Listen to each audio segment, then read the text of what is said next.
Bismillahirrahmanirrahim.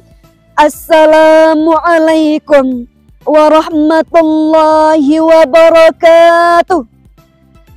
Yang terhormat Dewan Juri yang arif lagi bijaksana, yang amat adil dengan tinta penanya, dan yang sama-sama kita banggakan seluruh para pemuda-pemudi sebangsa dan setanah air yang insya Allah calon-calon penghuni surga. Setinggi puja sedalam syukur hanya milik Allah yang maha tinggi, yang telah meninggikan derajat insani dengan ilmu dan budi pekerti, sehingga kita semua dapat merasakan nikmat-nikmat sehat kembali bersama para pemuda-pemudi dalam naungan cinta yang hakiki. Salawat beriringkan salam untuk suri tauladan kita, yakni Nabi Muhammad sallallahu alaihi wasallam.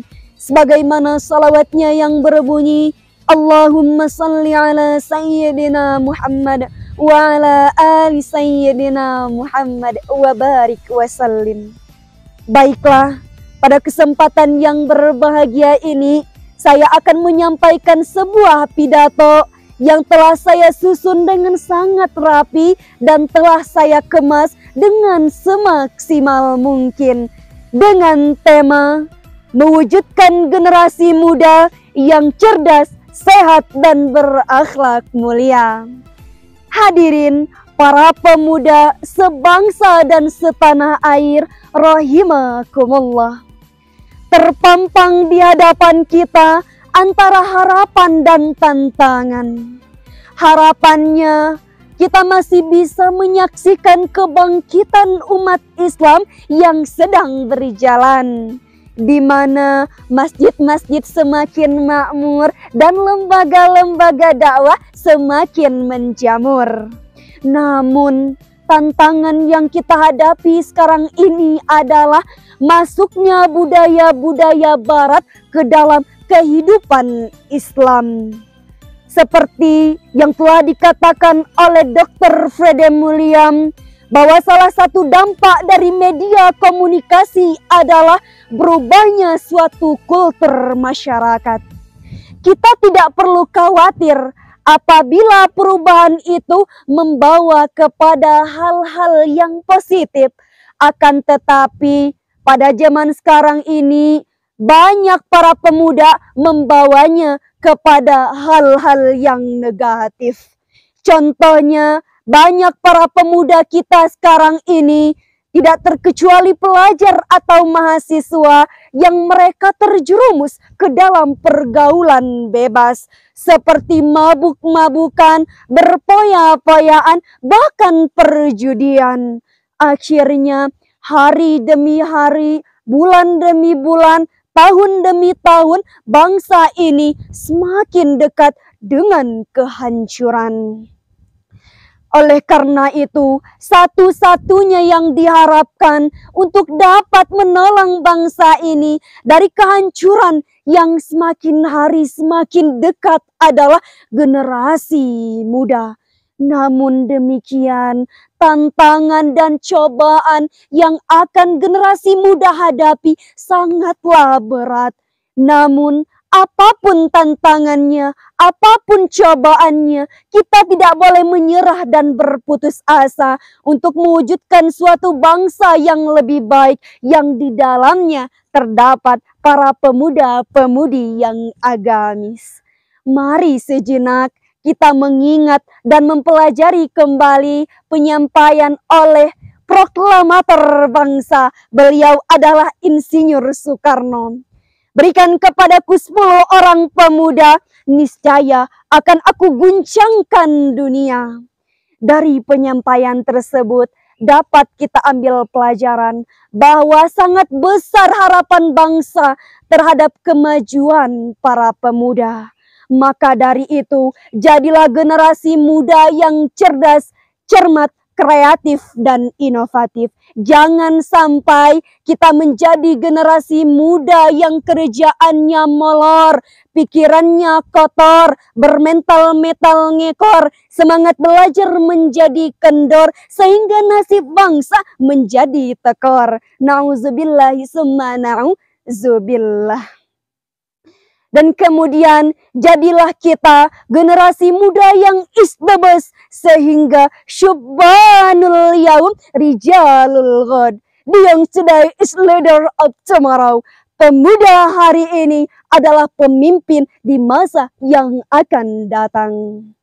Hadirin para pemuda-pemudi sebangsa setanah air rahimakumullah. Dan kemudian bagaimana cara kita agar menjadi generasi muda yang bisa menolong bangsa nantinya? Yang pertama, jadilah generasi muda yang disiplin. Generasi muda yang unggul dan berkualitas pasti memiliki kedisiplinan yang tinggi. Giat bekerja dan gemar beramal. Semua itu hanya untuk menyongsong masa depan yang cerah dan indah. Namun sebaliknya, apabila kita menjadi generasi muda yang pemalas, kemudian tidak akan merasakan manisnya madu, akan tetapi tenggelam dalam pahitnya empedu. Tiada bahagia tanpa derita, tiada perjuangan tanpa pengorbanan. Kemalasan di masa muda adalah kehancuran di masa tua. Dan yang kedua, jadilah generasi muda yang jujur. Kejujuran bukan hanya saja jujur terhadap orang lain, akan tetapi yang paling penting adalah jujur terhadap diri sendiri. Karena jujur terhadap diri sendiri dapat mewujudkan pribadi yang tangguh, kukuh, dan utuh. Dan yang ketiga, jadilah generasi muda yang ulet.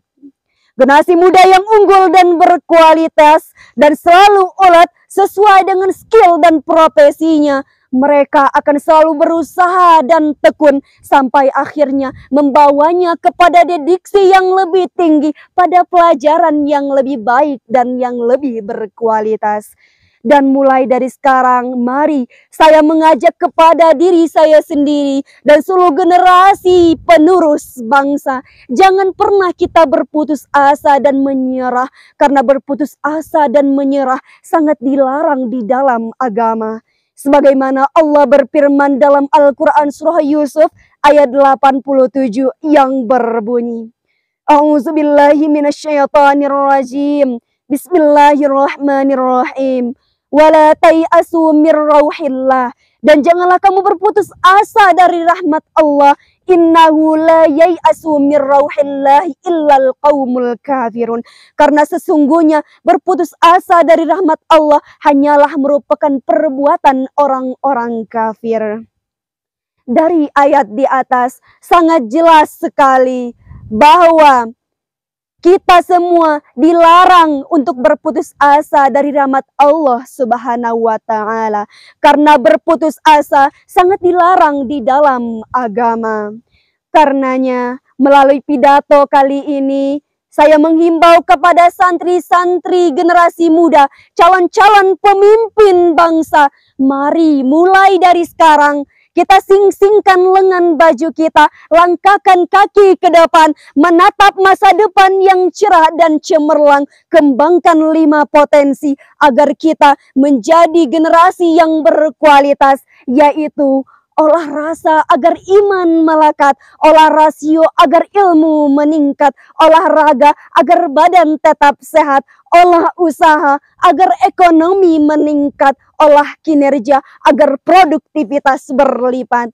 Kalau 5 potensi ini sudah melekat pada diri generasi muda, maka kita semua yakin kita akan mampu menjadi tongkat estafet pembangunan di masa yang akan datang.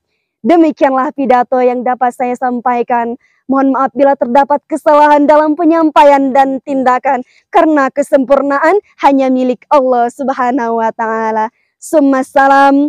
Wassalamualaikum warahmatullahi wabarakatuh.